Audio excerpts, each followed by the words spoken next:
आज हम डिस्कस करेंगे फिनोलिक्स। फिनोलिक्स क्या होता है, ठीक है। अगर हम फिनोलिक्स की बात करते हैं तो फिनोलिक्स क्या है, एक केमिकल कंपाउंड्स है, ठीक है।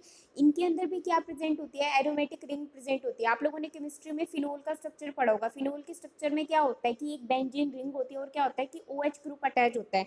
तो ये भी क्या कहना चाह रहा है, ये भी क्या होता है कि यहाँ पे क्या होता है कि एरोमेटिक रिंग प्रेजेंट होती है और वो क्या होता है कि उसके साथ साथ कुछ हाइड्रोक्सिल ग्रुप प्रेजेंट है। हाइड्रोक्सिल मतलब OH ग्रुप प्रेजेंट होते हैं, ठीक है। अगर हम फिनोलिक्स की बात करते हैं तो फिनोलिक्स सबसे मोस्ट इंपॉर्टेंट सेकेंडरी मेटाबोलाइट्स है, ठीक है, जो कि प्लांट क्या करता है, रिलीज करता है। कब रिलीज करेगा, जब भी स्ट्रेस कंडीशन होगी तो क्या होंगे, या तो फिनोलिक्स बनते हैं या फिर टार्पेनोइड्स बनते हैं या फिर एल्कलॉइड्स की सिंथेसिस होती है। इसके अलावा अगर हम बात करें फिनोलिक्स की तो क्या क्या प्रॉपर्टी है। फिनोलिक्स कंपाउंड्स क्या करते हैं कि ये यूवी लाइट्स को एब्जॉर्ब करते हैं। तो एक बात बताओ, जो हमारी जितनी भी अर्थ के सरफेस पे यूवी रेज आ रही है, ठीक है, यूवी रेज क्या करती है कि अगर हम यूवी रेज की इफेक्ट देखें तो क्या करते हैं, ये कैंसर कोज कर देते हैं, ठीक है। जितनी ज्यादा हार्मफुल रेज होती है वो क्या करेगी, कैंसर कोज करेगी।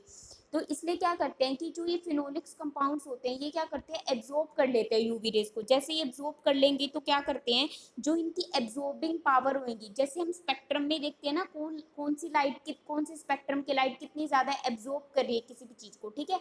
तो ऐसे क्या है कि जो फिनोलिक्स कंपाउंड्स होते हैं वो क्या करते हैं कि ज्यादा एब्जॉर्ब करते हैं लाइट को, ठीक है। अगर हम बात करें तो ये जो प्लांट फिनोलिक्स है ये कैसे होते हैं, ये क्या chemically heterogeneous compound. Heterogeneous compounds का मतलब क्या होता है कि डिफरेंट डिफरेंट प्रोडक्ट क्या होते हैं, ज्वाइन करके एक न्यू प्रोडक्ट की फॉर्मेशन कर देते हैं। लेकिन ये सारे के सारे जितने भी प्रोडक्ट्स होंगे वो कैसे होंगे, सारे सेकेंडरी मेटाबोलाइट्स के प्रोडक्ट होंगे, ठीक है। अगर हम बात करते हैं नेक्स्ट प्रॉपर्टी की कि क्या फिनोलिक्स का और क्या क्या रोल है। अगर हम फिनोलिक्स की बात करें तो फिनोलिक्स क्या करते हैं, डिफेंस में हेल्प करते हैं। किस में हेल्प करेंगे, डिफेंस में। डिफेंस का मतलब क्या करेंगे, प्लांट को क्या करते हैं, प्रोटेक्ट करते हैं। प्लांट क्या करता है कि जैसे कि कोई भी हर्बीवोरी है, किसी हर्बीवोरी ने उस प्लांट को खा लिया तो ये क्या करते हैं, इनके अंदर ऐसे कंपाउंड्स रिलीज करते हैं, ये ऐसे फिनोलिक कंपाउंड्स रिलीज करते हैं जो कि क्या करता है कि जिसको किसको इफेक्ट शो करेगा, हर्बीवोरी को, जो कि वो क्या करेगा, उस प्लांट को खाएगा नहीं। तो ये क्या करते हैं कि डिफेंस में हेल्प करते हैं, प्लांट के प्रोटेक्शन करने में भी हेल्प करते हैं, ठीक है। अगर हम नेक्स्ट प्रॉपर्टी की बात करते हैं फिनोलिक्स की तो फिनोलिक्स में कुछ ऐसे कंपाउंड्स होते हैं जो कि क्या करते हैं कि प्लांट फूड में पाए जाते हैं। प्लांट फूड की बात करें तो जैसे फ्रूट, वेजिटेबल, सीरियल्स हो गए, लेग्यूम्स हो गया, फ्रूट्स हो गया, तो इनके अंदर क्या प्रेजेंट होता है कि फिनोलिक कंपाउंड्स प्रेजेंट होते हैं, ठीक है।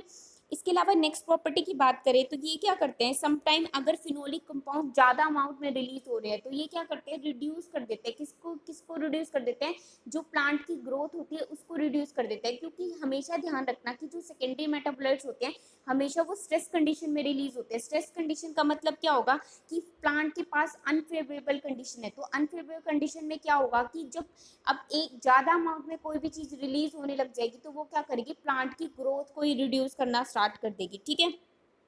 इसके अलावा फिनोलिक्स का क्या काम होता है कि ये क्या करते हैं, अट्रैक्ट करते हैं। किसको अट्रैक्ट करेंगे, पोलिनेटर्स को अट्रैक्ट करते हैं। सिंपली अगर हम रिकॉल करते हैं हमने क्या क्या प्रॉपर्टी पढ़ी है फिनोल की, तो सबसे पहले क्या पढ़ा है कि फिनोल क्या होता है कि एक तो हिट्रोसाइक्लिक रिंग होती है। हिट्रोसाइक्लिक रिंग का मतलब क्या होता है, एक बेंजीन रिंग प्रेजेंट होगी। उसके अलावा नेक्स्ट प्रॉपर्टी क्या पढ़ी है कि इनके पास हाइड्रोक्सिल ग्रुप प्रेजेंट होता है। हाइड्रोक्सिल का मतलब क्या होता है कि एक OH ग्रुप प्रेजेंट होता है।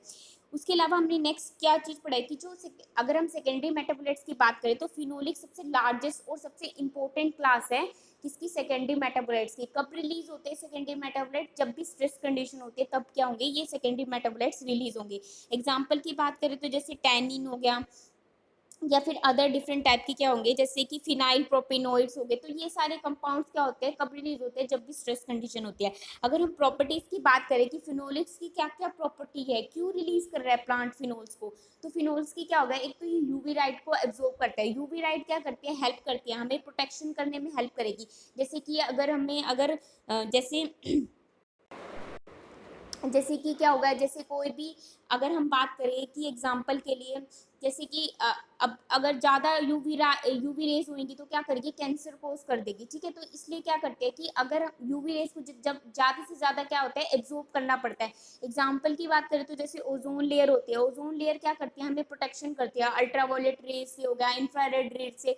तो ये सारी रेज क्या करती है कि इनको क्या करती है, जितनी अमाउंट में क्या होती है कि ओजोन लेयर तक क्या करती है कि ज़्यादा से ज़्यादा अमाउंट में ये एब्जॉर्ब हो जाती है और सिर्फ थोड़ा सा पार्ट ही होता है इन रेस का जो कि क्या करता है अर्थ के सरफेस पे आता है। लेकिन वो इतने से पार्ट में भी क्या होता है कि हमारी जो अर्थ होती है वो क्या होता है उसका टेम्परेचर इतना ज्यादा हाई होता है, जिसे आप लोग अब गर्मी में देख रहे हो। इसी रेस के कारण ही क्या है कि जो अर्थ का सरफेस है वो इतना टेम्परेचर इतना हाई हो जाता है जब भी हम देखते हैं, जैसे 40-45, कई बार क्या होता है जैसे राजस्थान वाली साइड तो क्या होता है 50-50 तक पहुंच जाता है, ठीक है।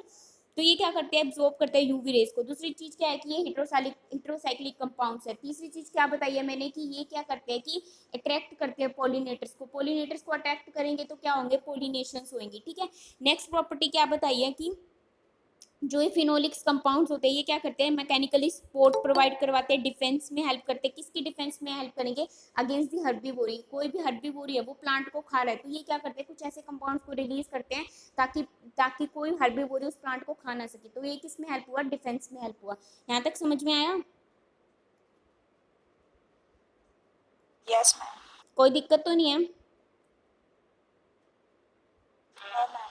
अब देखो जैसे कि ये कुछ क्लासेस दिखा रखे हैं, जैसे कि अगर हम बात करें C6 क्या है कि एक सिंपल क्लास है, सिंपल फिनोल्स प्रेजेंट होते हैं, इसको हम क्या कहते हैं, बेंजोक्विनोन कहते हैं। आप लोग केमिस्ट्री में सारे स्ट्रक्चर पढ़ते होंगे।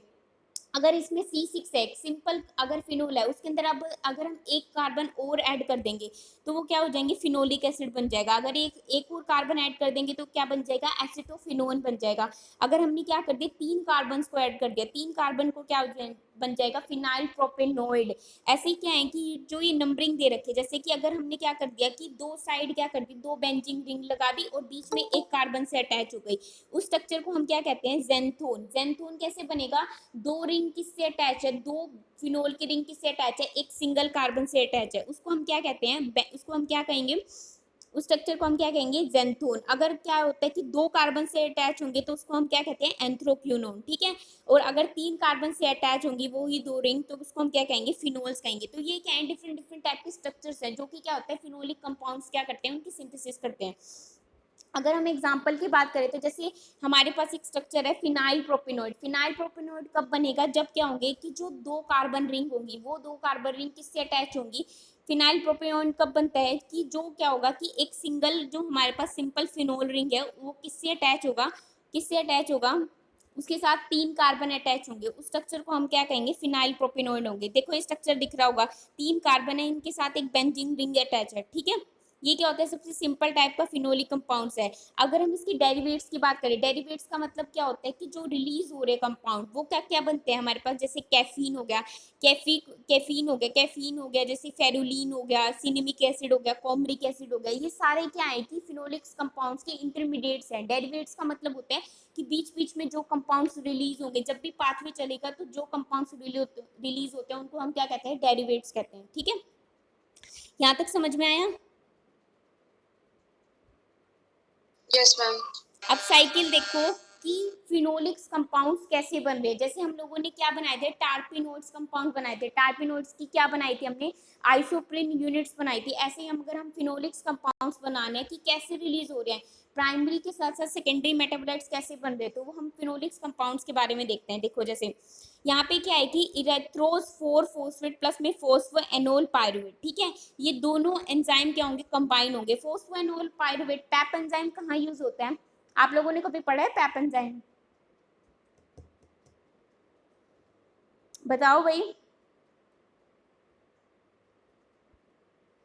पैप एंजाइम, फोस्फोएनोल पायरुवेट, किसी ने नहीं पढ़ा पैप एंजाइम? 11th 12th तो पास करके आए हुए होगे। C4 साइकिल पढ़ी है? Yes ma'am. तो उसमें ऑक्सैलिक एसिटिक एसिड बनता है, ऑक्सैलिक एसिटिक एसिड।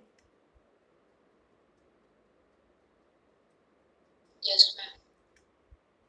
जब भी हमेशा ध्यान रखना जो C3 साइकिल है, ये सारी इंपॉर्टेंट साइकिल है, इनको अच्छे से पढ़ा करो। C3 C4 C2 हर एक cycle, phosphorylation, photophosphorylation, Z scheme क्या होती है, सारी इंपॉर्टेंट पार्ट है, हर एक चीज से लिंक होते हैं इन रिएक्शंस का। अगर हम बात करें फोस्फानोल पायरुवेट, ये C4 साइकिल का मेन प्रोडक्ट है। फोस्फानोल पायरुवेट किस में कन्वर्ट करता है? 4 स्टेबल कंपाउंड में, मतलब कि 4 कार्बन एक स्टेबल कंपाउंड में कन्वर्ट कर देता है। उस कंपाउंड को हम क्या कहते हैं? Oxalic acetic acid. ठीक है, तो ये क्या हो गया? प्राइमरी प्रोडक्ट हो गया। बायोसिंथेसिस बात है मतलब प्राइमरी प्रोडक्ट बना रहा है कोई भी कंपाउंड। ठीक है, इसके अलावा अगर हम बात करते हैं इरेथ्रोस 4 फोस्फेट, ठीक है, ये क्या होता है? ये भी एक टाइप का सिंपल कंपाउंड है। ये कब बनेगा? जब ये दोनों कंपाउंड कंबाइन होंगे तो क्या बनता है हमारे पास? Phenylalanine. फिनाइल एलिनिन क्या है? एक हमारे पास एक फिनोलिक कंपाउंड है। फिनाइल का मतलब एक फिनोलिक कंपाउंड की सिंथेसिस है। फिनोलिक कंपाउंड्स क्या होता है कि जब भी क्या होता है कि फिनोलिक कंपाउंड्स का मतलब क्या हो गया? जब भी प्राइमरी के साथ साथ कुछ सेकेंडरी मेटाबोलाइट्स भी बन रहे हैं। ठीक है, अगर हम बात करें फिनाइल एलिनिन की, फिनाइल एलिनिन किस में कन्वर्ट होता है? Trans cinnamic acid. ये जो सिनेमिक एसिड है ये क्या है? डेरिवेट्स है। डेरिवेट का मतलब जो बीच में इंटरमीडिएट प्रोडक्ट बनते हैं। जब भी हमें फिनोल की सिंथेसिस करनी है तो उसके बीच में कुछ इंटरमीडिएट प्रोडक्ट बनते हैं, उसको हम क्या कहते हैं? जैसे ट्रांससिनेमिक एसिड। ठीक है, ट्रांससिनेमिक एसिड किस में कन्वर्ट होगा? पैराकोम्ब्रिक एसिड। ठीक है, पैराकोम्ब्रिक एसिड में कन्वर्ट हो जाएगा, पैराकोम्ब्राइल कोएंजाइम में कन्वर्ट हो जाएगा, और चारकोल्स में। चारकोल आप देखते हो ना कोयले टाइप का, जैसे चारकोल ब्लैक कलर का होता है। तो ये सारे क्या है कि ये सारे इंटरमीडिएट कंपाउंड्स के अंदर रिलीज होता है। जैसे जैसे इंटरमीडिएट कंपाउंड रिलीज होते जाते हैं, किसकी फॉर्मेशन हो जाती है? फिनोल की फॉर्मेशन हो जाती है। ठीक है, सबसे पहले एक बार फिर से हम रिकॉल कर लेते हैं। सबसे पहले क्या होता है कि इथ्रोस 4 फोस्फेट और प्लस में फोस्फेनोल पायरुवेट, दोनों क्या होते हैं? कंबाइन होते हैं। कंबाइन होके क्या बनाएंगे? फिनाइल एलिनिन बनाएंगे। फिनाइल एलिनिन किस में कन्वर्ट करता है? ट्रांससिनेमिक एसिड में। और जो ट्रांससिनेमिक एसिड है वो किस में कन्वर्ट कर देगा? उसको कोम्ब्रिक एसिड में, कोम्ब्राइल कोएंजाइम्स के अंदर, और किसके अंदर? चारकोल्स के अंदर। और वो क्या बनाएगा? सिंपल फिनोल कंपाउंड्स बनेगा। फिनोल क्या है? एक सेकेंडरी मेटाबोलाइट्स है। जैसे हम लोगों ने सबसे पहले टार्पिनोड्स पढ़ा था, तो टार्पिनोड्स कैसे बने थे? टार्पिनोड्स कैसे बने थे? मेवेलोनिक एसिड पाथवे से और नॉन मेवेलोनिक एसिड पाथवे से। कौन कौन से कंपाउंड्स बने थे? बताना एक बार। कितने एटीपी की रिक्वायरमेंट होती है ये बता दो बस।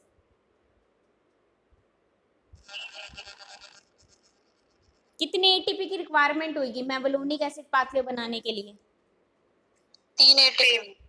कौन कौन से बीच में 3 इंटरमीडिएट रिएक्शंस होते हैं जब भी हमारे पास मेवेलोनिक एसिड पाथवे से आइसोपेंटाइल पायरोफॉस्फेट बनता है? 3 रिएक्शंस होती हैं। वो 3 रिएक्शन कौन कौन सी हैं? पायरोफो पायरोफोस्फो पायरोफोस्फोराइलेशन और कार्बोक्सिलेशन। अच्छा, मेवलोन और डिहाइड्रेशन। जब भी हम मेवलोनिक एसिड पाथवे से आइसोपेंटाइल पायरोफोस्फेट बनाते हैं तो कितने कार्बन रिलीज होते हैं? 6 कार्बन। कितने कार्बन रिलीज होंगे? क्या मैम? मेवलोनिक एसिड पाथवे से जब भी हम आइसोपेंटाइल पायरोफोस्फेट बनाएंगे तो कितने कार्बन रिलीज होंगे? 5 मैम। 5 पांच। मैम। कितने कार्बन होंगे? 5। माइक ऑफ कर दो जिसका भी ऑन है। आई मेवलोनिक एसिड पाथवे कौन सा कार्बन कंपाउंड है? कितने कार्बन कंपाउंड है mevalonic acid pathway? 6 carbon. Mevalonic acid pathway से हमने बनाया है आइसोपेंटाइल पायरोफोस्फेट। ठीक है, वो कितने कार्बन कंपाउंड्स हैं? C5। हाँ, तो कितने कार्बन कंपाउंड है? 5 कार्बन कंपाउंड है। ठीक है, मेवलोनिक एसिड 6 कार्बन कंपाउंड है, आइसोपेंटाइल पायरोफोस्फेट 5 कार्बन कंपाउंड है। कितने कार्बन रिलीज हुए हैं यहाँ पे?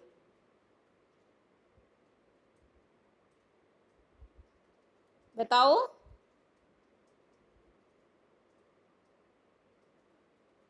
बताओ भाई। 1 कार्बन।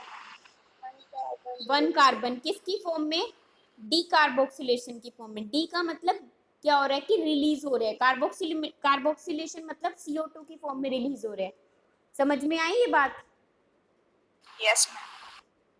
Yes ma'am. ये देखो, ये साइकिल देखो एक बार दोबारा से। इरेथ्रोस 4 फोस्फेट प्लस में फोस्फेनोल पायरुवेट होगा। Aldolase enzyme. एल्डोलेज एंजाइम कहाँ पे पढ़ा है आप लोगों ने?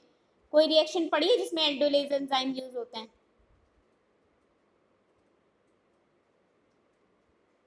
सारा बेसिक हिला हुआ है। इरेथ्रोस 4 फोस्फेट प्लस में फोस्फेनोल पायरुवेट है, दोनों कंबाइन होंगे क्या बन जाएगा हमारे पास? क्या बनाया था?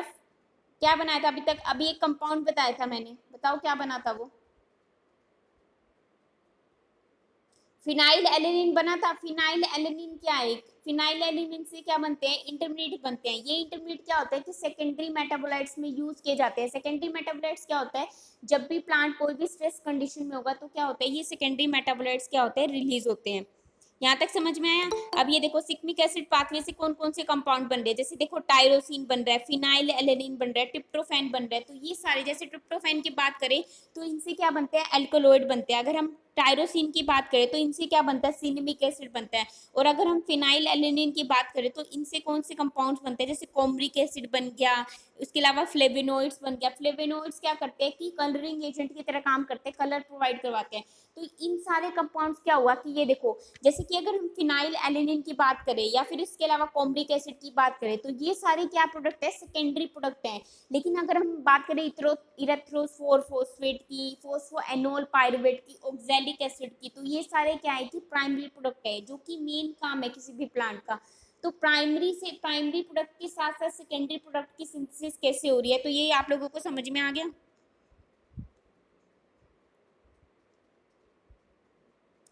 बताओ। रिपीट कर दो मैम।